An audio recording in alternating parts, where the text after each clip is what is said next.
Latvija labākos Eiropas spēlētājus šogad jau uzņem 3 disku golfa trasēs. Kurzemes rezidencē un Laumu dabas parkā gan spēlēja amatieri, jo līderiem tās pārāk vieglas.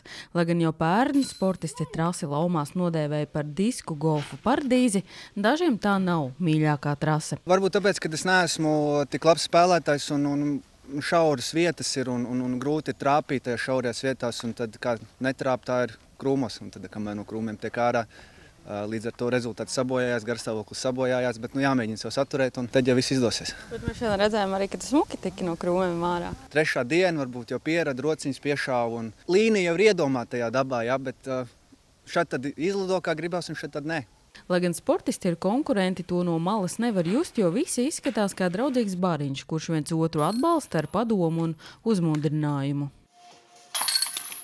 Discgolfa komūna ir ļoti draudzīga, un tas ir viens no discgolfa pamatprincipiem. Bet tā klusībā pie sevis jūs tomēr nepiedomājat, kaut viņu aizmest garām?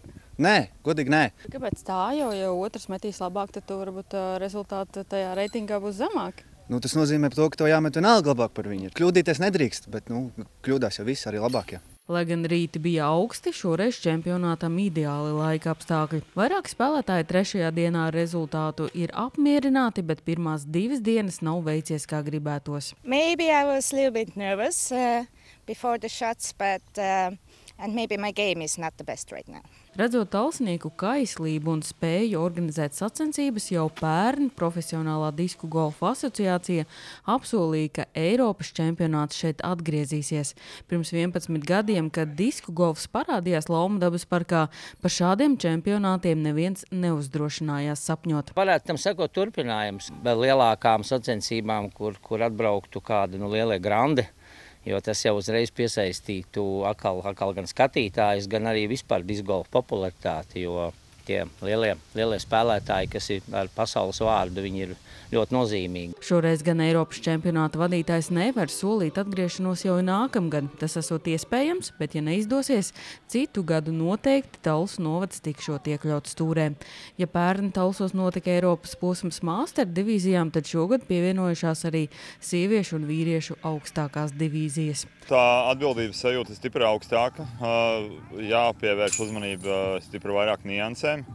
Un darbs, protams, bija arī stipri vairāk. Septembris ir jau sezonas noslēgums. Spēlētāji vairs nav tik aktīvi, daļa slimo, tāpēc gaidīto 300 vietā ieradusies puse.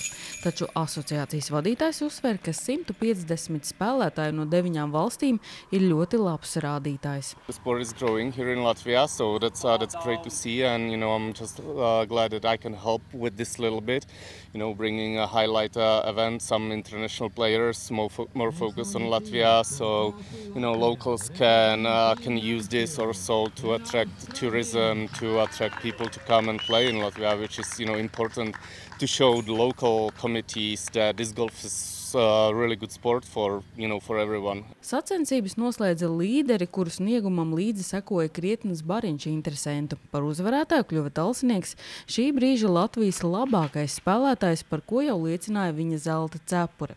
Turklāt treneris Balodis mācās vien 12. klasē. Gāja labāk nekā es biju plānojis. Es biju plānojis -15, izgāja -16, tā kā viss aizgāja pēc plāna. Šajā Eiropas čempionāta posmā no 9 valstīm visvairāk dalībnieku bija tieši no Latvijas, un arī citi talsnieki savās divīzijās uzrādīja augstus sasniegumus. Sanita Liepņa, Terēza Matisone, TV9 Pakalni.